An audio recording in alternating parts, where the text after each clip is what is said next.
Monastic Supremacy in the Philippines by Marcelo H. Del Pilar.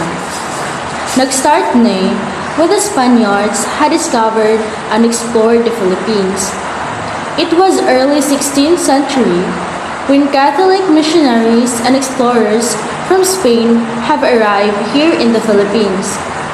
Magellan's voyage of discovery, 1521, and the subsequent voyages of Loaiza and Villalobos were undertaken for commercial, not exactly for missionary purposes, but by the hope of locating for Spain. But 5 Augustinian friars set out with Legazpi on the expedition from Mexico, which finally resulted in permanent occupation in the Philippines. After the death of Magellan, the Spanish sent other expeditions back to the Philippines. As the century wore on, expeditions became increasingly crucial for Spain. The crown believed that the Philippines would become a new and important source of revenue for the empire. Therein, the goals of the Spanish regime in the Philippines became as God, glory, and gold. Apart from expanding its trade, the evangelization of Indians was a clear mission of the empire. Led by Father Ordaneta, Spanish Augustinian friars moved from Mexico to the Philippines upon the request of King Philip II and became the first official Catholic missionaries in the Philippines. Hence, many friars have started in working to widen beliefs. The Franciscans, Jesuits, Dominicans, and Recollects followed suit over the centuries. They are the different religious orders arrived in the Philippines. First are the Augustinians, 1565. They are order of Saint Augustine. Second are the Franciscans, 1578. It is ordered by the Ordo Fratrum Minorum, or Order of the Friars Minor. Next is the Jesuits, 1581, Society of Jesus. Next is Dominicans, 1587. It is Order of Preachers. Lastly are the Recollects, 1606. It is ordered by the Augustinian Recollects. The religious played a predominant role in the administration of the Philippines. Thus, the monastic supremacy has started. The battle against the invaders and the oppressors during the colonial Philippines were not only marked by the revolts, but were also manifested in the writings of the Filipinos in Spanish. The writings of the propagandists like Marcelo H. Del Pilar, his work La Soberania Monacal El Filipinas, by which crimes and abuses of the friars and the injustices done were exposed. Marcelo H. Del Pilar, 1850 to 1896. Marcelo H. Del Pilar is a Philippine revolutionary, propagandist, and satirist. Born in Kupang, Bulacan on August 30, 1850, to cultured parents. He studied at the Colegio de San Jose and later at the University of Santo Tomas, where he finished his law course in 1880. Fired by a sense of justice against the abuses of the clergy, Del Pilar attacked bigotry and hypocrisy and defended in court the impoverished victims of racial discrimination. He preached the gospel of work, self-respect, and human dignity. His mastery of Tagalog, his native language, enabled him to arouse the consciousness of the masses to the need for unity and sustained resistance against the Spanish tyrants.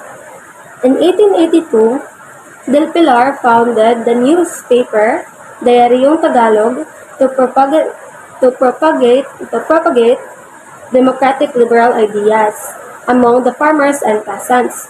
In 1888, he defended Jose Rizal's polemical writings by issuing a pamphlet against the priest's attack. and exhibiting his deadly wit and savage ridicule of clerical follies. In December 1889, he succeeded Graciano Lopez Jaena as editor of the Filipino reformist periodical La Solidaridad in Madrid. Under Del Pilar, the aims of the newspaper were expanded to include removal of the friars and the secularization of parishes, active Filipino participation in the affairs of the government, freedom of speech, of the press and of assembly, wider social and political freedoms, equality before the law, assimilation and representation in the Spanish Cortes or Parliament. Del Pilar's difficulties increased when the money to support the paper was exhausted and there still appeared no signs of any immediate response from the Spanish ruling class.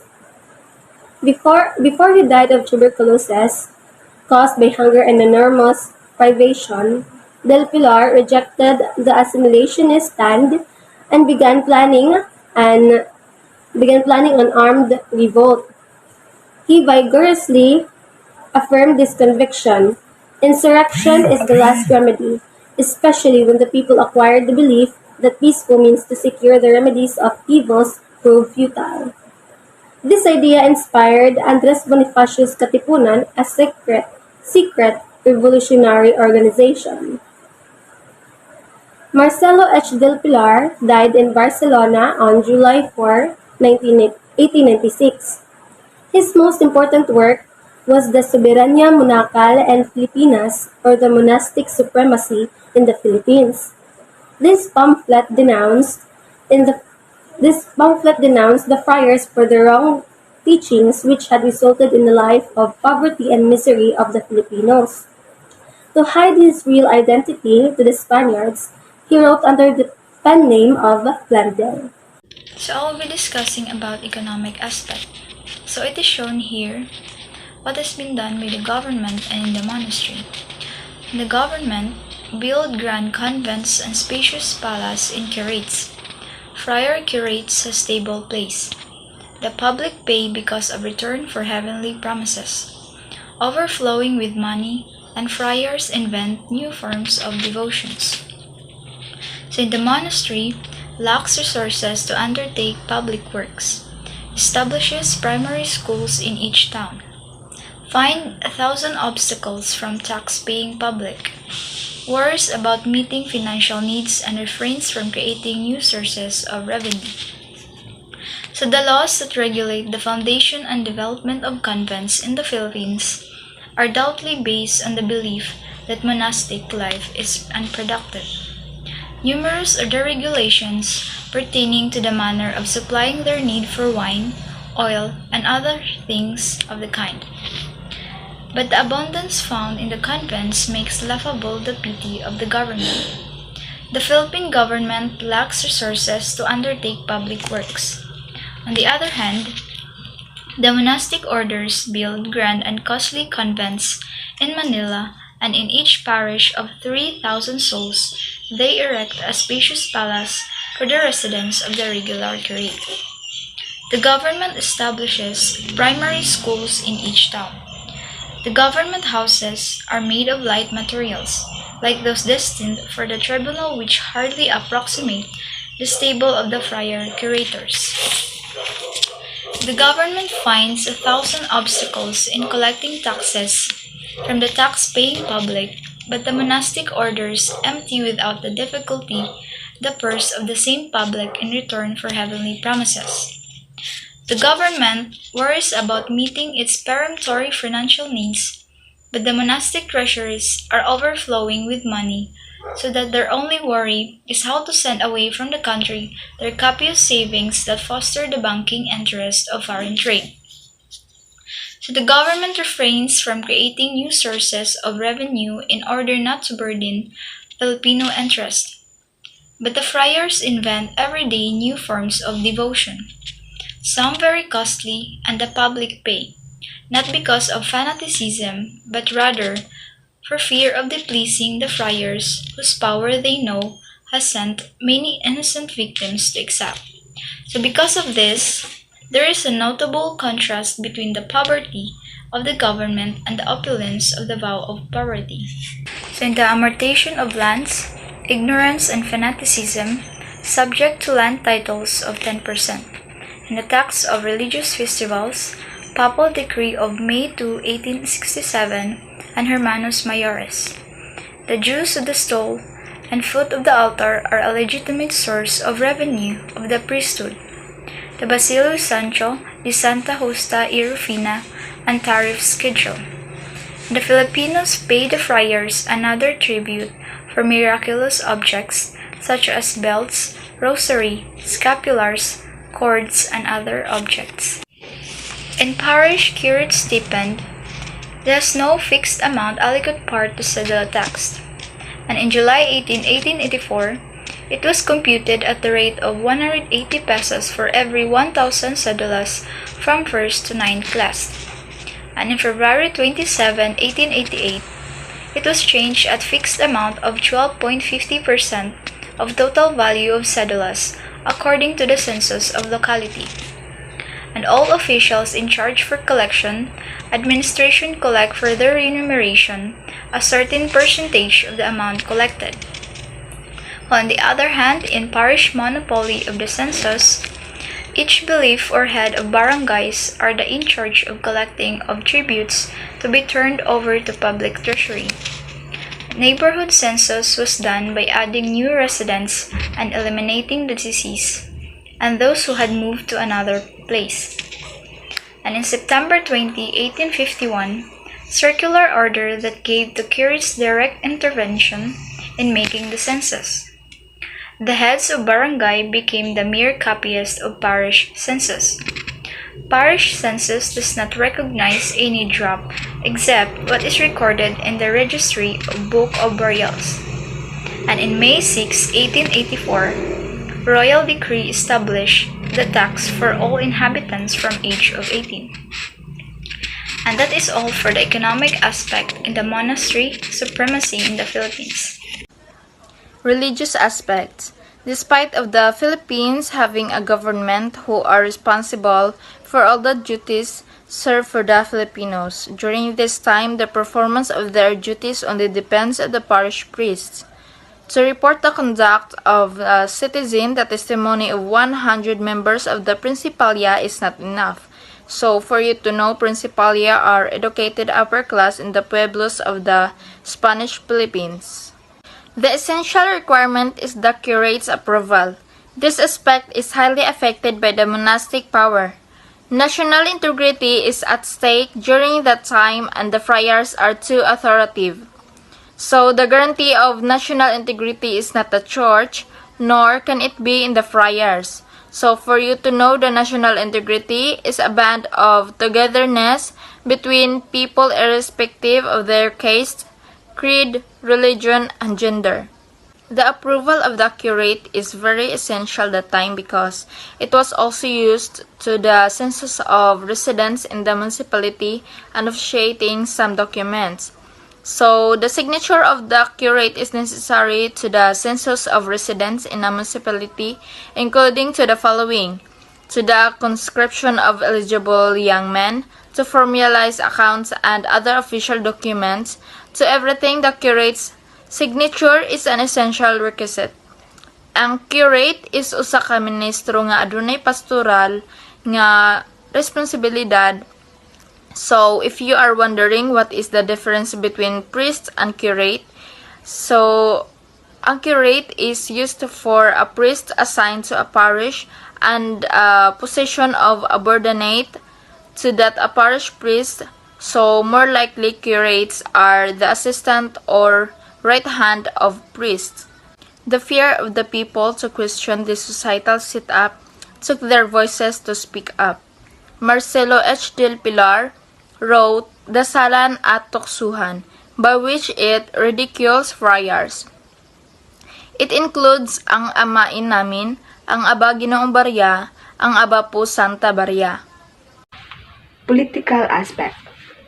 Interference of the friars in the government of the Philippines, and friars control the status quo of the country. So, sa politik sa una is nagyoy nagagunit sa Pilipinas. Like, laan na tayo ginasunod na governor, mga mayor, mga municipal leaders. But then, during that time, ang government is dili na nila kayang gunitan ang Filipinos. It is because nagsugod naman og revolt ang Filipinos. Especially katong mga nasa middle class. Like, katong sila Jose Rizal, sila Marcelo del Pilar, sila Luna, katong mga bayani nato nga naka-eskwela. So, kay naka-eskwela man ang katong mga heroes nato. So, nagsugod na sad og revolt. So, dili na magunitan sa government ang mga tao or dili na nila mapasunod sa ilang mga kamot ang mga tao. That is why gihatag na sa government ang control sa mga friars. Ang current situation sa una kay ang friars nang naggunit dili na ang government. So, gi-overpower na sa friars ang government sa unang panahon. So, next. They offer the government to suppress the country's rebelliousness, and the government gives them all its autocratic support, going to the extreme if the friars so demand, while they portray the ruler as the personification of tyranny and despotism. So, kani. Pagunit sa friar sa government is giingnan nila ang government na dapat ang mga nagrevolt sa mga middle classers or mga nagrevolt nga Filipinos is ihatag na sa ilaha ang power sa friars. So, ang mga nagrevolt ay nakita nila sa mga friars na ang mga ginapakita nila nga batasan is that ang cruelty and oppressive. So, ang ginabuhat nila sa friars sa una kay ginaabuso ang mga Filipinos, which is dili kaayo ing ana kaabusado ang mga Spanish government officials sa una. But, ginapakita hinuon sa friars kung unsa dapat gunitan ang mga Filipinos. Like, ang autocratic power or ang power na ginapakita nila is kanang cruel na. Like, kanang ang Filipino kay magtrabaho. Example, ang Filipino magtrabaho 8 hours a day. Tas, ginapasubraan pa na nila para mas daghan silang makita na income sa mga Filipinos. So, next. The basis of monastic wealth is the lack of union between the people and the government. So during that time, ang government ug ang people is dili magkasinabot. It is because of the language barrier. Yes. So, naay may language barrier sa una. Kanang kung magstorya ang government officials ug ang mga Filipinos is dili nila masabtan. Dili sila magkasinabot kay tungod sa language barrier. Kay so sa una, ang gigamit sa mga Spanish officials is, diba, Spanish, while the Filipino uses Filipino language. So, dili sila magkasinabot. That is why ang friars ang nag-dominate na-dominate pud nila ang government. It is because sila man ang pinakadugay na nisakop sa Pilipinas. Kay during the Magellan expedition, so sa panahon pa lang ni Magellan, kay nagdala na siya sa mga friars. So, katong Magellan expedition kay nahimo man tong way para masulod na ta ug colonizer. So, katong pagwala sa troop ni Magellan is nisunod na pod og puli ang different expeditions. So, nagsunod-sunod og sulod ang mga different Spanish nga mga colonizer. And then, permis sila magdala og mga friars. That is why ang mga friars ang pinakadugay na nagsettle sa Pilipinas. And then, na-adapt na nila ang language Philippines. And so, dali na lang nila makipag-communicate sa Filipinos. Unlike sa government. Ang government is lahi man sila o government officials. Like karon, lahi ang pag-handle nga governor general, then lahi ang handle, And then the next month or next year lahi na pud, so naagi language barrier kay lahi man og officials ang mulingkod and wala na noy communication between the people, unlike sa friars na na-adapt na ang language. And then also ang wealth sa church also is makuha jud sa friars, like naadyo sila makuha sa Filipinos. And it is because masabtan raman nila ang mga Filipinos. So next, in performance of their duties, the municipal officials depend on the parish priest. So kani nga time ang mga municipal official is ang ginasulod na jud nila ang mga friars, kay ang friars naman ang nagdominate sa una. So ang tanang decision, like ang pagmudesisyon ang mga municipal official is dili nila mapatupad ang ilang desisyon kung dili moagi sa mga pari. So ang tanang buhaton sa government or tanang lihok nga naa sa government kay dili na mahitabo ang mga plano kung dili moagi sa pari. So that time na overcome sa mga priest ang government kay tungod sa usapud sa rason nga nang na-overcome nila is para mapalawak pa nila ang ilahang power. And that's all.